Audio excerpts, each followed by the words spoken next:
Assalamualaikum warahmatullahi wabarakatuh. Perkenalkan, kami dari kelompok 4 dengan anggota Masyitah, Intan, Nur Afni, Nurul Afla, Gita Rahmadia, dan dosen pengampu kami, Ibu Sabrida M. Ilyas, MED. Di sini kami akan menjelaskan tentang REM, BE, KAS atau rem bekas, yakni singkatannya Revolusi Mental Berbasis Spiritual Testing dalam upaya membangun generasi berkarakter FAST atau FAST, yaitu singkatan dari Fatanah, Amanah, Sidik, dan Tabligh. Kemudian saya akan menjelaskan tentang pengertian revolusi mental atau RM. Menurut L.W. Nielsen, pada tahun 2006, ia mengatakan bahwa revolusi mental adalah gerakan nyata yang seharusnya menjadi sumber kekuatan bagi perubahan dalam kehidupan sehari-hari. Kemudian, menurut Carlina Supeli, pada tahun 2014, ia pun mengatakan bahwa revolusi mental merupakan yang mengarah pada transformasi besar yang menyangkut corak cara berpikir, cara merasa, dan cara bertindak. Selanjutnya, adapun menurut Agustinus Daniel pada tahun 2014, ia menyebut bahwa revolusi mental adalah kembali kepada Allah yang bertujuan untuk membangun peradaban baru yang lebih baik. Jadi, hakikat revolusi mental adalah proses kembalinya kepada Allah Subhanahu wa Ta'ala dan hidup sesuai dengan petunjuk yang diberikan Allah kepada manusia dengan semangat baru yang kaya dengan nilai-nilai spiritual. Maka dari itu, dapat disimpulkan bahwa revolusi mental yaitu ikhtiar untuk melakukan perbaikan pola pikir, rasa aman, tindakan tersebut diaplikasikan dalam praktek hidup sehari-hari menjadi kebiasaan dan pada akhirnya menjadi kepribadian. Selanjutnya akan dibacakan oleh teman saya. Baiklah, di sini saya Nur Afni akan menyambungkan penjelasan dari Masyitah, yaitu strategi revolusi mental. Menurut Agustinus Daniel 2014, yakni ada 3 strategi revolusi mental, yaitu 1.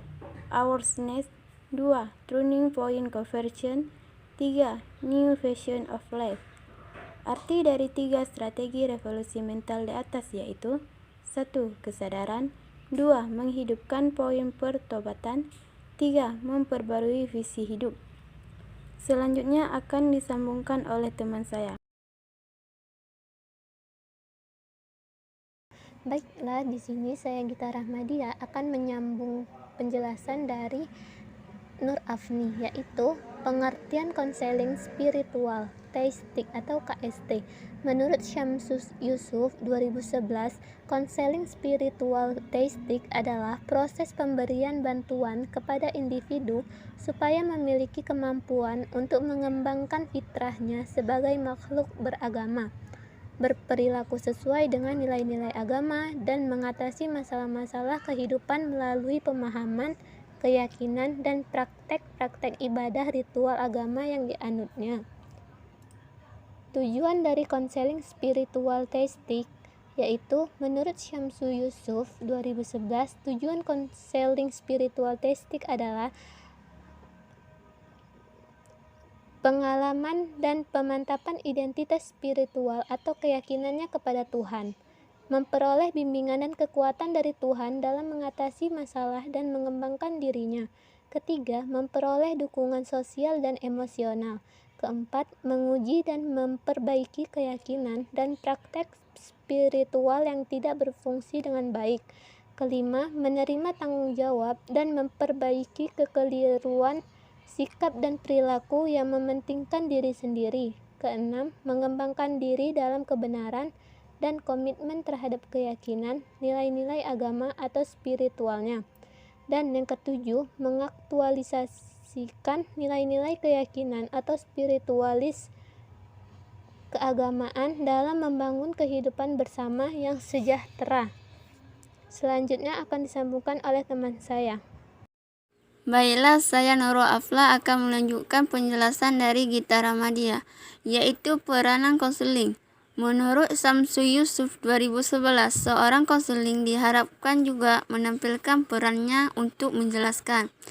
Yang pertama, pemahaman dan keyakinan beragamanya dan bagaimana keyakinan itu berpengaruh terhadap hidupnya. Dan yang kedua, mengeksplorasi tujuan dan aspirasi beragama. Dan yang ketiga, menggali berbagai sumber tentang nilai-nilai spiritual termasuk nilai akhlak para nabi yang disingkat dengan karakter VES di atas agar membantu usahanya melakukan peningkatan kapasitas diri sendiri. Baiklah, saya Intan ingin menjelaskan tentang teknik-tekniknya.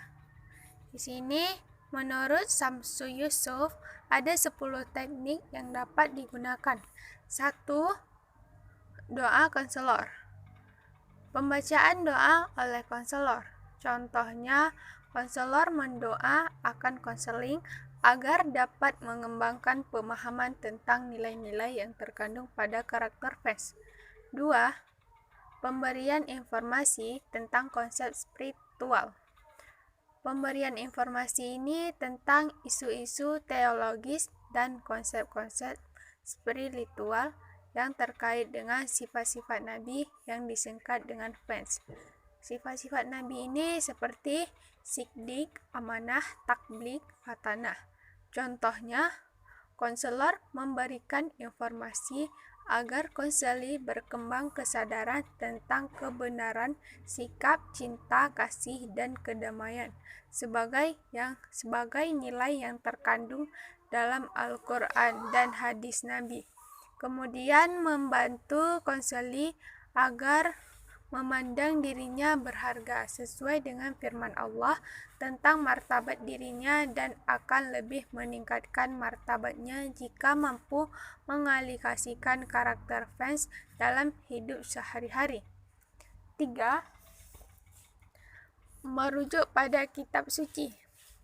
Merujuk pada kitab suci untuk memantapkan keyakinan. Contohnya, konselor bersama konseli membaca dan menelaah ayat-ayat Allah yang relevan dengan masalah stres traumatis sehingga dapat mengontrol perasaan yang tidak tepat. 4. Pengungkapan diri spiritual. Konselor mengungkapkan pengalaman spiritualnya sendiri dan orang lain untuk mencoba mempengaruhi konseli. Contohnya, konselor berbagi pengalaman spiritual dirinya dan orang lain dan mencoba mengungkapkan model sebagai upaya penguatkan konseling mengaktualisasikan karakter VES. 5. Konsultasi spiritual mengonsultasi konseli terkait dengan keyakinan spiritual. Contohnya, konselor mengonsultasi konseli mengenai ketidaksesuaian antara nilai agama yang diyakini dengan perbuatannya. 6. Penaksiran spiritual. Konselor menaksirkan status spiritual konseli. Contohnya, konselor mengidentifikasikan sejarah perkembangan keberagamaan konseli dan menaksir kadar perasaan konseli dalam hubungan dengan Allah dan Nabi Muhammad SAW melalui skala penilaian VES. 7. Doa bersama konselor dengan konseli. Doa bersama konselor dalam pertemuan konseli. Contohnya, konselor mengajak konseli berdoa di awal dan di akhir konseli untuk memperoleh petunjuk. 8. Dorongan untuk memaafkan dan berdamai dengan stres ataupun trauma. Berdiskusi tentang makna memaafkan dan berdamai dan mendorongnya untuk memaafkan dirinya, orang lain, dan alam. Contohnya, Konselor mendiskusikan tentang makna memaafkan baik terhadap dirinya ataupun rasa resahnya maupun orang lain, serta menggunakan perbuatan memaafkan itu untuk memperbaiki hubungan dia dengan Allah. 9. Penguatan komunitas kelompok. Menggunakan kelompok beragama sebagai sumber terapi dari luar.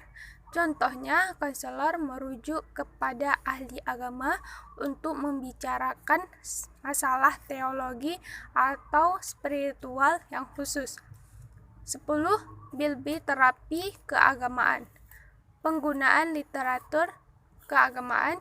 Contoh, konselor mendorong konseli untuk membaca buku-buku ataupun referensi keagamaan yang terkait dengan mengaktualkan karakter fans. Baiklah, sekian yang bisa kami paparkan. Mohon maaf apabila ada pengucapan yang salah. Terima kasih telah menonton. Sekian, Assalamualaikum warahmatullahi wabarakatuh.